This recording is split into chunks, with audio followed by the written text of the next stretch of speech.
হরে কৃষ্ণ, রাধে রাধে। রাধা কৃষ্ণ প্রাণ মোর, যুগল কিশোর, জীবনে মরণে গতি আর নাহি মোর। কালিন্দির কুলে কেলি, কদম্বের বন, রতন বেদির উপর বসাবো দুজন। নমস্কার দর্শক বন্ধুরা, 2026 সালে শ্রী রাধা গোবিন্দের ঝুলন যাত্রা কবে শুরু ও কবে শেষ হবে, ঝুলন যাত্রা পালনের সঠিক নিয়ম বিস্তারিত দেখুন এই পর্বে। শুরু করছি মূল পর্ব। দেখছেন সিংহরায় ডোরবেল।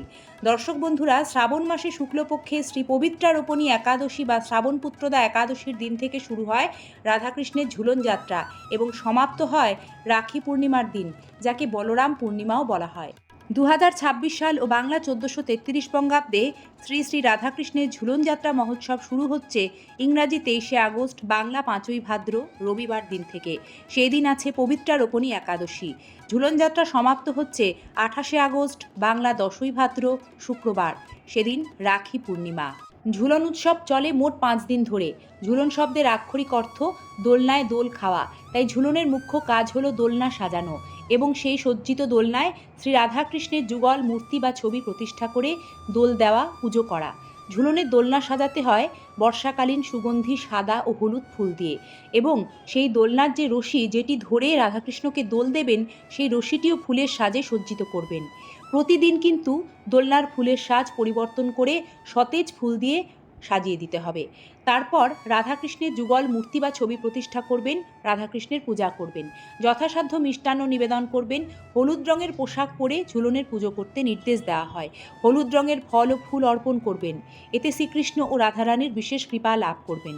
একটা কথা বিশেষভাবে মাথায় রাখবেন, পুজোর স্থান বা যেখানে দোলনা সাজানো হবে সেটি যেন শুচি, শুদ্ধ ও শান্ত হয়। ঝুলনের দোলনায় দোল দেওয়ার নিয়ম হচ্ছে পশ্চিম থেকে পূর্ব দিকে, এটিও খেয়াল রাখবেন। এই দিন রাধাকৃষ্ণকে নতুন হলুদ বস্ত্র দিয়ে সাজান। শ্রীকৃষ্ণের মন্দিরে ময়ূরের পালক ও মুকুট দান করুন। এই দিন পুজোর সময় ঘিয়ের প্রদীপ অবশ্যই জ্বালাতে হবে। পুজো শেষে গীতা পাঠ, গায়ত্রী মন্ত্র জপ করতে হয়। শ্রীকৃষ্ণের চরণে তুলসী পাতা, রাধারানীর চরণে পুষ্প অর্পণ করুন। ঝুলন যাত্রায় শ্রী রাধাকৃষ্ণের পাশাপাশি অষ্টসখীর পুজো করতে হয়, তাই আপনারা অবশ্যই এই কাজটিও করবেন। যেখানে ঝুলনের দোলনা সাজাবেন, পুজোর স্থানে একটি সাদা চন্দনের কাঠ রাখবেন, এতে বাড়িতে শুভ শক্তি প্রবেশ করবে। ঝুলন যাত্রায় সাধ্যমতো নারায়ণ সেবার ব্যবস্থা করুন, দরিদ্রদের দান ধ্যান করুন, প্রসাদ বিতরণ করুন এবং ঝুলনের মধ্যে যত বেশি জল দান করবেন, বলা হয় জীবনে সুখ সমৃদ্ধি লাভ হয়। ঝুলনের 5 দিন ঝুলনের দোলনার ফুলের সাজ পরিবর্তন করতে হবে এবং নতুন সতেজ ফুলের সাজে দোলনাকে প্রতিদিন সাজিয়ে দিতে হবে। এরই পাশাপাশি রাধাকৃষ্ণের পোশাকও প্রতিদিন পরিবর্তন করে নতুন পোশাক পরিয়ে দিতে হবে। যথাসম্ভব সুন্দর ভোগ যেমন পায়েস, মালপোয়া, ক্ষীর, ফল মূল, মিষ্টি এইগুলি নিবেদন করবেন এবং সেই প্রসাদ বিতরণও গ্রহণ করতে হবে। বেশি বেশি নাম সংকীর্তন করবেন। ঝুলনের দোলনায় পশ্চিম থেকে পূর্ব দিকে দোল দেওয়ার সময় রাধাকৃষ্ণ প্রাণ মোর, যুগল কিশোর এই গানটি গাইবেন। ভগবানের আরতি শেষ হলে শ্রী শ্রী যুগল আরতি গানটি কীর্তন করতে হয়।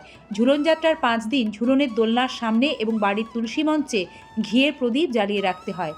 দর্শক বন্ধুরা, ঝুলন সম্পর্কিত একটি গুরুত্বপূর্ণ তথ্য, আমরা সাধারণত পুজোর শেষে যখন শাঁখ বা শঙ্খ বাজাই তখন 3 বার বাজাই, কিন্তু শ্রীকৃষ্ণের ঝুলন যাত্রার এই 5 দিন 5 বার করে শাঁখ বাজানোর নিয়ম রয়েছে।